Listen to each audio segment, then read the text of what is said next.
Hello, welcome back to my channel, and it's your girl, Faithy Ray. So today we're going to do a review of episode 3 of Handmaid's Tale. This is season 5. Brief little thing about me and Handmaid's Tale. I've been watching Handmaid's Tale since season 1. I am a fan. I will say at this point in my life, I hate watch that TV show with a passion because I do not like the main character, June Osborne. We got beef because she is a horrible person. I think she's incredibly selfish. And I can't stand her. And I just don't understand why this woman in this TV show continues to have no consequences, barely, hardly any consequences for her actions. And she just keeps getting away doing these things. And I'm just like, why? Why her, though? Why is she so important to anyone? When, in my opinion, we have other characters that we could be following, like Janine. I'm just saying, justice for Janine. I feel like she deserves so much more than just to be stuck in Gilead being a handmaid. And tutoring Esther, if, who knows what's going on with that. But, yeah, just know. Janine deserves better. June Osborne needs to be 6 feet under. This might be a controversial topic, but I just don't understand. Once again, she's done quite a bit of things that in Gilead she would be, on the wall for. Yet she's still here on my screen. I don't know. Anyway, whatever. We all have our opinions. I don't like June Osborne. Just so we know, I've drawn the line in the sand. Can't stand June Osborne. I do want Hannah and Luke and June and Nicole to be a family. I would love for that to happen because that is her daughter, and rightfully so. She wants her kid. I can't fault her for that. That's all the grace she'll get from me, at least as of right now. Okay.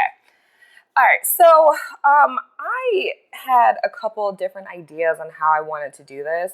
I've watched, other reviews just in general, and some people explain everything that happened. They'll give you like a synopsis of everything that happened, and then they'll tell you their thoughts. Some people just tell you their thoughts. I'm going to tell you my thoughts in the order of how everything happened. We'll see how this goes. Okay. So, first, Luke. Now, I think Luke is cute, especially with those glasses back on. He needs to put them back on. He's cute. But Luke literally has nothing to do in Canada, and all the characters, once they get to Canada, have nothing to do. Literally twiddling their thumbs, wishing for something to happen. I guess wishing for June to come back, which is fair. In my notes, I put, Luke's reaction wasn't good enough. To my knowledge, this was the first time that he's seen Hannah since she was snatched away from him when she was 5,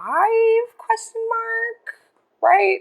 So when he just saw her, he was just like looking, and then he was just checking up on June, which I get it. That's his partner. You should check on your partner seeing your daughter. I get it, but I'm more so June. I'm more so Luke. How are you feeling? Not June.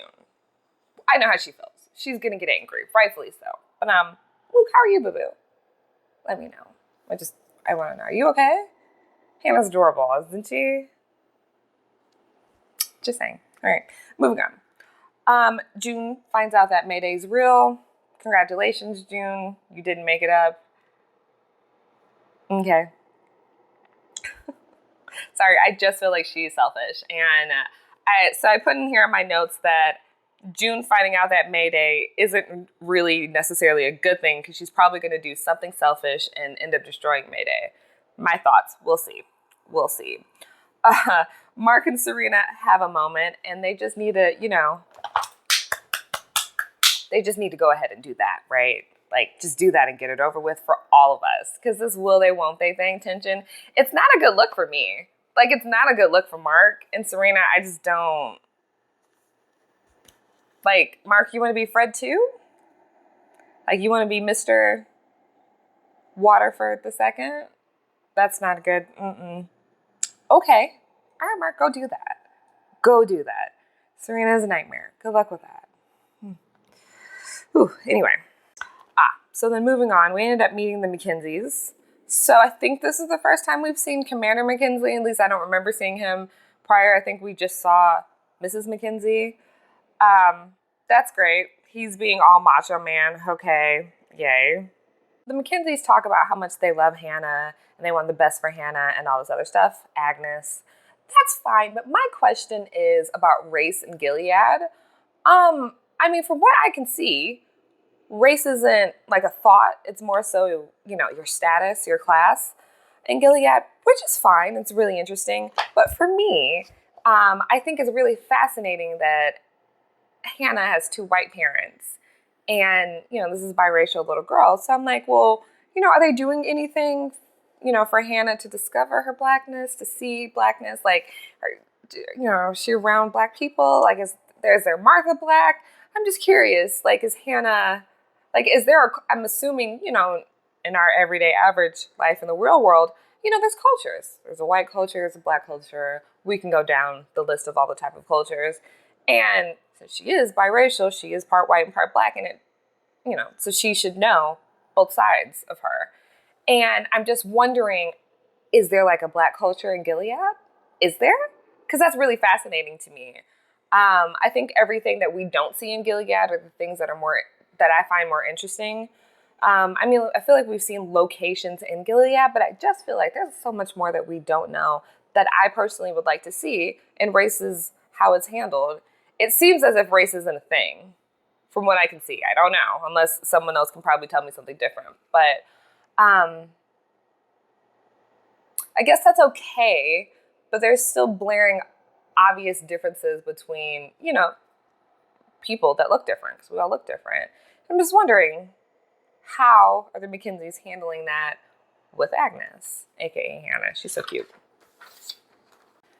I just feel like that for me would be more interesting and fascinating to see than any story from June Osborne. Because I don't like her. Selfish. It's just selfishness. Yeah, and I remember somewhere that someone's saying that she's like Harriet Tubman for Gilead. And I'm just like, how? Where? Let me know where you see that. Because I just don't think that's accurate. Granted, I've never met Harriet Tubman, but I just feel like this isn't accurate. No. Nope.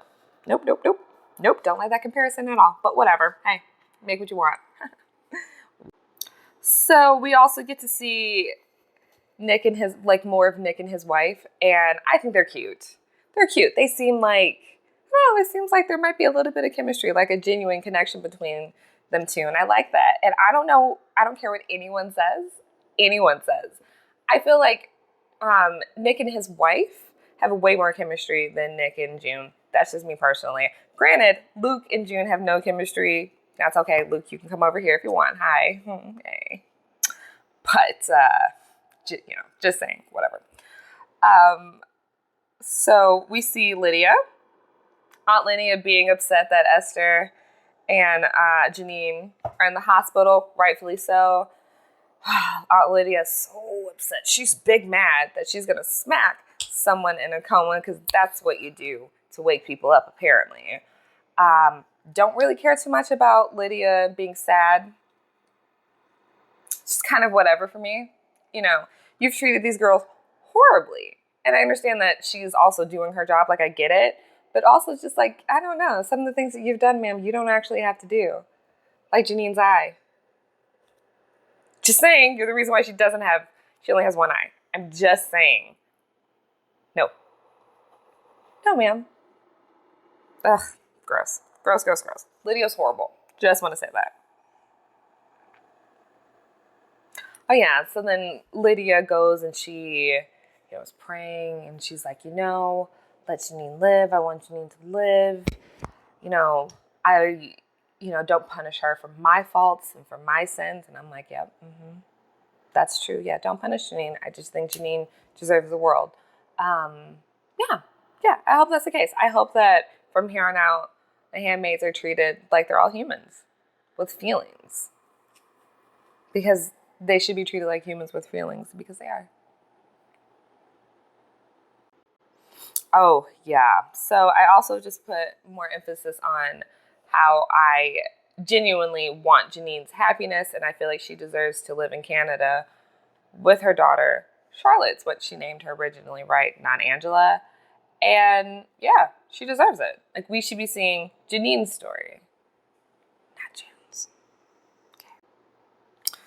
Okay, so then if we fast forward, the McKenzies, they're all having dinner, and then Commander McKenzie's talking about how, we need to do something about June because June's a Cancer. We got to cut out the Cancer.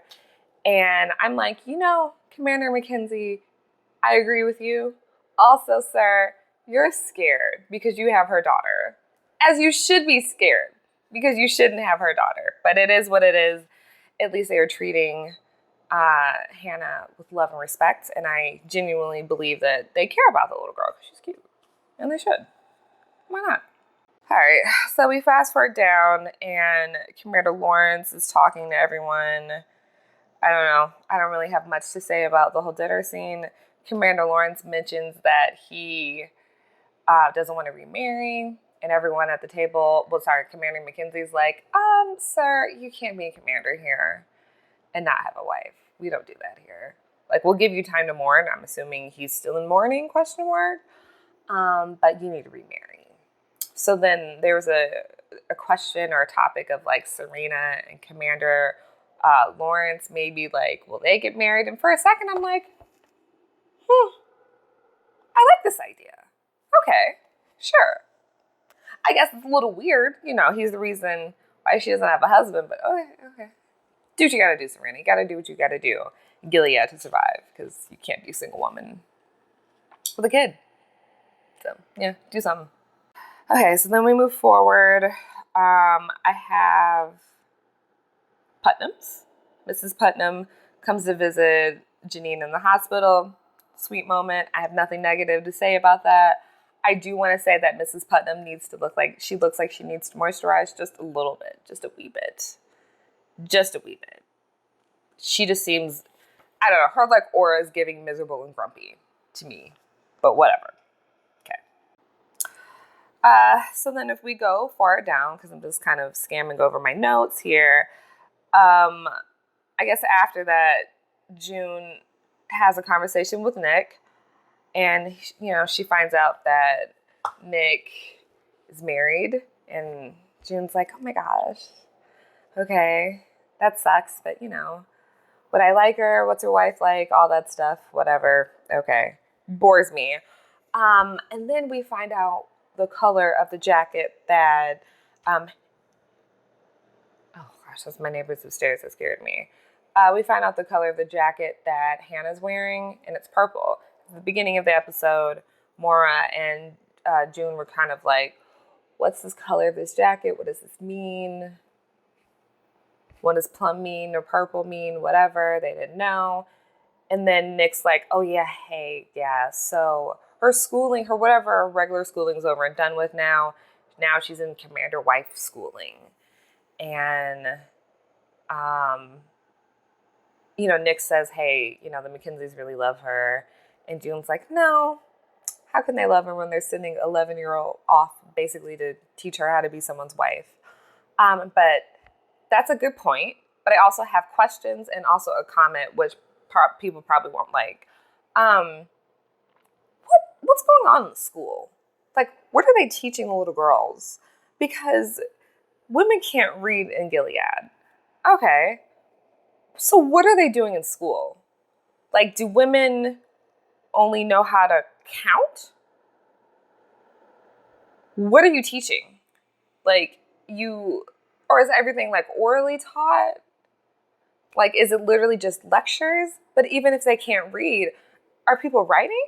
It just seems like reading and writing would go hand in hand. Like, you need to know letters. You need to know how to spell your name. And for that comes with reading.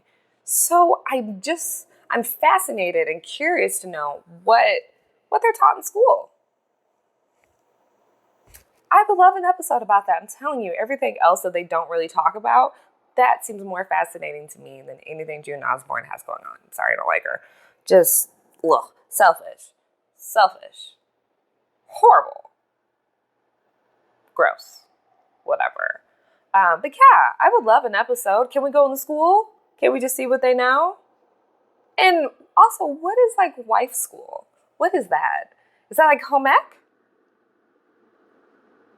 Even then, it still feels like you need to read. Like if you're going to be knitting and sewing, I guess the Marthas are doing that.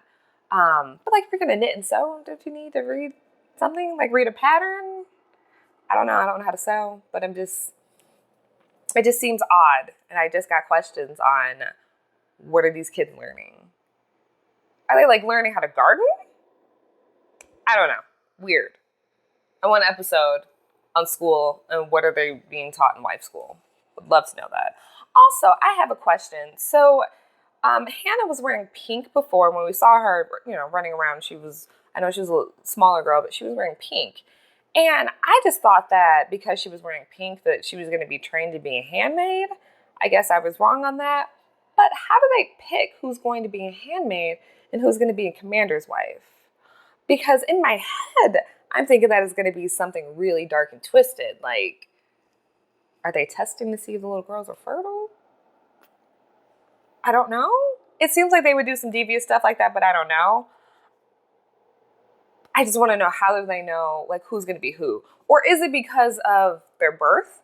So her parent is a commander, and the commander's wife, they're a higher status. Is it because of that? Then she's automatically going to be a commander's wife? I don't know. I would like for that to be explained. I hope they explain that further down the line. That's just interesting for me to know. Okay, so that's basically that. Serena ends up coming back. Oh, no. I'm missing something. Oh. So while Serena is in Gilead, she wants to stay. She tells Mark, hey, boo, I know I've been flirting with you a lot, but I want to stay in Gilead because that's where my home is. And she also helped make it, so that's pretty fair. But the commander said, oh, no, ma'am, because we don't really have a place for you for a single mother. We just don't. So what we're going to do is send you back to Canada, which I actually think is a good idea. I feel like Serena could be like the Candace Owen for Gilead. I see her being like, like going on talk shows, talk about how great Gilead is. She can probably even start her own YouTube channel, going on that same, like basically doing what she was doing before. And this way she gets a hefty salary. She gets the staff and protection. I think that's a good deal. I would take that. I think that's a win for Serena. Whatever. So she gets on a plane. She's flying back to Canada. Her life's great. Whatever. And then all of a sudden we get a jump scare from June, basically saying, don't touch my daughter. She's like banging on the glass, like, don't touch my daughter. Don't touch my daughter. Or was it keep your hands off my daughter? Keep your hands off my daughter. Something like that. Whatever. Which is very appropriate. Very appropriate response for June Osborne.